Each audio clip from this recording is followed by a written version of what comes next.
Hello friends, welcome to my channel. मैं आज आपको बताने जा रही हूँ आयुर्वेद की एक ऐसी औषधि, एक ऐसी दवाई के बारे में जिसके अनगिनत फायदे हैं। 80 साल के बुजुर्ग की अपनाई हुई और अजमाई हुई ऐसी आयुर्वेद की दवाई के बारे में आज मैं आपको बताने जा रही हूँ। उस इंसान ने इस मेडिसिन, इस औषधि को अपनाया और उनको कभी भी लाइफ के अंदर डायबिटीज, जॉइंट पेन ये तकलीफ कभी नहीं हुई। बीपी या फिर इम्यूनिटी का कमजोर होना, यहाँ तक कि ये कह सकते हैं जो वायरल फीवर या वायरल के कारण साइनस की समस्या हो जाती है या जुकाम, खांसी, ये समस्याएं भी कोसों दूर रही, लेकिन उन्होंने इसका नियम से पालन किया।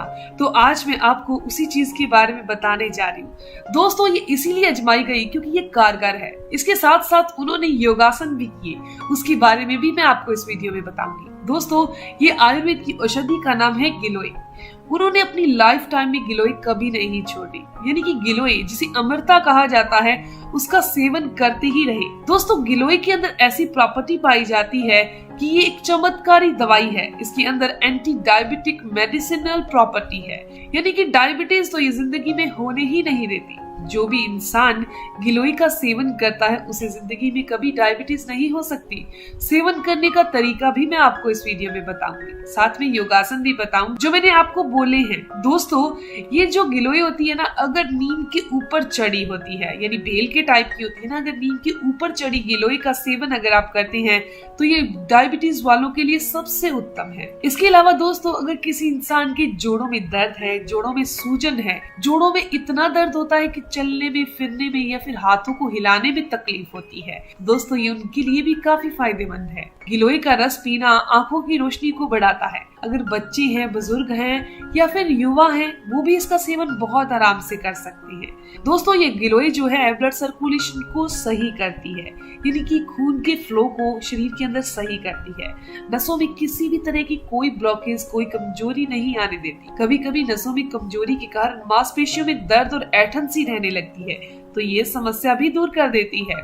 दोस्तों, गिलोय का सबसे बड़ा फायदा ये है कि ये वात, पित्त और कफ तीनों चीजों को बैलेंस करती है। वात के कारण होने वाला नसों में ब्लॉकेज और जोड़ों में दर्द, क्योंकि वात के कारण ही तो नसों में ब्लॉकेज आती है। नसों में ब्लॉकेज और वात के जितने भी रोग हैं, मांसपेशियों में दर्द, घुटनों में दर्द, जोड़ों का दर्द, ये गिलोय जो है वो दूर कर देती है। पित्त के कारण अगर आपको एसिडिटी बहुत ज्यादा बनती है, गैस बहुत ज्यादा बनती है, खाना अच्छे से डाइजेस्ट नहीं होता, तो ये समस्या भी दूर हो जाती है गिलोय का नियमित सेवन करने से। और कफ के जितने भी रोग हैं, खांसी, जुकाम, रेस्पिरेटिव सिस्टम डिस्टर्ब होना, सांस लेने में तकलीफ होना, तो ये सारी समस्याएं भी दूर हो जाती हैं। तो चलिए जान लेते हैं इसका सेवन कैसे करना है। आपने गिलोय की बेल देखी होगी, आपके आसपास होगी, आपके घर में होगी। दोस्तों, उसका 4 से 5 इंच का टुकड़ा ले लीजिए, उसे किसी भी भारी चीज से कूट लीजिए, पानी में उबाल लीजिए और ये जो पानी तैयार हुआ है इसका सेवन आपने खाली पेट दिन में कभी भी कर लीजिए। वैसे तो इसका सेवन सुबह खाली पेट किया जाता है, लेकिन दिन में भी अगर खाली पेट कभी भी कर लिया जाए तो फायदा ही करता है, किसी टाइप का कोई नुकसान नहीं करता। यानी इतने फायदे हैं, पूरी जिंदगी आप इसका सेवन कर लीजिए, आप सारी की सारी बीमारियों से बचे ही रहेंगे, कोई तकलीफ नहीं होगी, कभी आपको डॉक्टर के पास जाने की जरूरत नहीं पड़ेगी। अब बात करते हैं वो योगासन की जो 80 साल के बुजुर्ग ने किए और गिलोय का सेवन किया और हमेशा तंदुरुस्ती रहे। दोस्तों, सबसे पहला है कपालभाति प्राणायाम। प्राणायाम है, सिर्फ 2 प्राणायाम ही उन्होंने किए हैं, कपालभाति प्राणायाम और अनुलोम विलोम। ये दोनों के दोनों जब आप करते हैं तो जो कपालभाति प्राणायाम है ये हमारे पेट की सारी मूवमेंट को सही करता है, हमारी बॉडी के अंदर के ऑर्गन्स को सही करता है, जैसे कि किडनी है, लीवर है, पेनक्रियास है, हमारी आंतें हैं, इसको ठीक करने का काम करता है।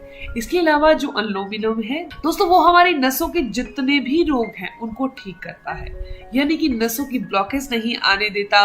इसके अलावा अनुलोम विलोम के बारे में तो ये कहा जाता है कि नाड़ी शोधन प्राणायाम है, यानी कि नाड़ियों को साफ करता है, शोधता है, तो इसका इस्तेमाल आप भी जरूर करिए। इसके अलावा उन्होंने कोई प्राणायाम और नहीं किया, पर उन्होंने कपालभाति और अनुलोम विलोम नियम से किया और हमेशा स्वस्थ रहे। दोस्तों, आज की ये जानकारी बस यहीं तक है। अगर आपको भी ये जानकारी अच्छी लगी, आपके काम की है, तो इस वीडियो को जरूर लाइक कीजिएगा, अपने दोस्तों के साथ जरूर शेयर कीजिएगा। और अगर आपके कोई भी सवाल हो तो आप जरूर पूछिए, आपकी हर एक सवाल का जवाब जरूर दिया जाएगा। मिलते हैं दोस्तों नेक्स्ट वीडियो में, तब तक के लिए धन्यवाद।